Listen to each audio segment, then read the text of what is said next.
Yeah, after seeing this movie, I'm like totally scared of lawnmowers and MRI machines. Staying away from them. What's going on, my YouTuber subscribers? Hope you guys are having a great start to your weekend because, oh my god, it's finally here. Final Destination Bloodlines, the newest movie, is finally here for everybody to see. Got back from seeing the movie in Dolby and, geez, is this movie good? I had an amazing time. I loved this movie. From a Final Destination fan, it was just great on every level. So many callbacks without it being, you know, ludicrous and ridiculous and overbearing. It was just not only a great Final Destination movie, but also a great horror mystery movie too. Like, it takes the elements from what I liked about the first Final Destination movie with the whole mystery element, but also the insane over-the-top kills from the other movie that just right here, Bloodline. I feel like this movie is like a legacy sequel because it does take place technically after all the other movies, but also it's kind of a prequel too. But also it's just a celebration of anything about this whole franchise, what we loved about it. So many callbacks to all the other movies, and like I said, the Tony Todd scene, R.I.P., was so well done. The movie was dedicated to him, which is great. Overall, had a great time with this movie. I just, like I said, I got so many videos about this. It's coming back to back. Anyway, for review wise, I get to the good and bad of Final Destination Bloodlines, featuring in theaters tomorrow. If you're a fan of this franchise, you'll have a great time with it. You will appreciate it and love it. It's a casual feel, just like, I want to see some blood, guts, gore, and death. It's got that too. Here we go. Here's why. I'm acting in the movie. Like I said, I don't really know none of the name of the characters, but they were all just surface level good enough that I'm like, I don't want to see you guys die, but when death comes a knocking, well, you get to die. The main chick in the movie, I appreciated her character. I like that she took the initiative to be like, yeah, there's something about our family, something's not right. She really is the one trying to like save everybody, even though it's kind of like the Final Destination curse, where it's like the person who is trying to save people kind of ends up causing their deaths. I'm cheering for it, right? The deaths, and they're good. And we're getting to that. Okay, plot the movie more or less. Okay, this movie does take a different spin on the Final Destination plotline that we know and love. Yeah, the main character more or less sees a premonition of death and destruction. Now she's like, I gotta stop that. But what she's seeing is not really her premonition. It's actually a premonition of a family member, because way back in the day, a death tried to kill her grandmother and stuff like that, but her grandmother ended up saving a whole bunch of people, including herself. So death pretty much was like, okay, I've got so many people to kill, but before I get to you, let me kill the other people, and now I must get to your family tree. Now more or less death is like, okay, you cheated me out of like 100-something souls back in the day, so now not only I'm gonna kill you, I'm gonna kill your whole family tree too. That's what the movie is more or less. The main character chick, she's trying to save her family from death.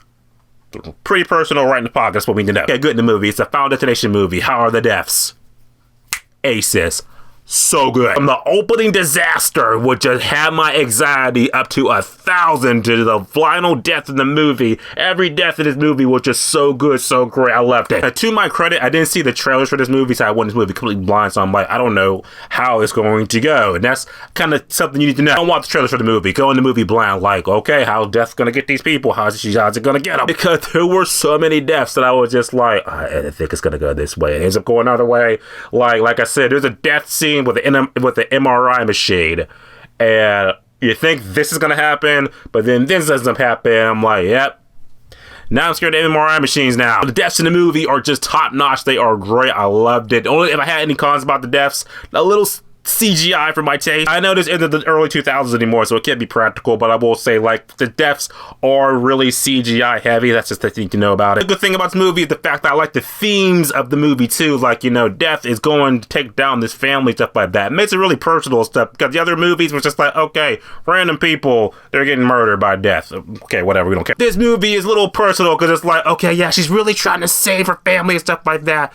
And what I like about it, like I said, it takes a different spin on what we know from the franchise. Usually it's like, okay, you know, the disaster happens, and, you know, the person saves her friends, and yeah, now death's coming after them. In this movie, if I could, like, just a small spoiler. After it happens in the premonition, then when she comes out of the premonition, it's like she ends up saving the people, but the disaster doesn't happen at all. So it was like that was like a new twist, because usually in every movie we see that they have the premonition, they save people, the disaster happens, and like, wow. This one was like, oh, the premonition happens, she saves people, and then the disaster doesn't happen at all. She saved a lot of people. When you got that many people on death's list, yeah, it's gonna take 50 years to get them all before we get to this movie. Speaking of which, too, like I said, said, this movie is a celebration of what has come before, and it does like do it in really good subtle ways. Like you got those Easter egg eyes like I did, catch that like, oh, that's from Foundation 1, that's from 2, that's from 3, that's from 4, that's from 5, yeah, so much in that like Scream 6 kind of way, but just kind of like little subtle references, and some not so subtle, but they're still good because I love this franchise. Like I said, Tony Todd, his scene was so great, and what I'm going to do another video, I'll explain it more. This movie finally establishes Tony Todd's character and role in the franchise, because he's always been in the corner just like, yeah, death's coming for you. Oh, just like, how does he know like all these rules and death and shit like that? How does he know all that? This movie explains it. I appreciate that so much. It gets an extra grade for me, so it was good. Pretty bad about the movie, like I said, CGI is pretty like heavy in the death scenes, but overall, I really liked it. I got no bad to say about it.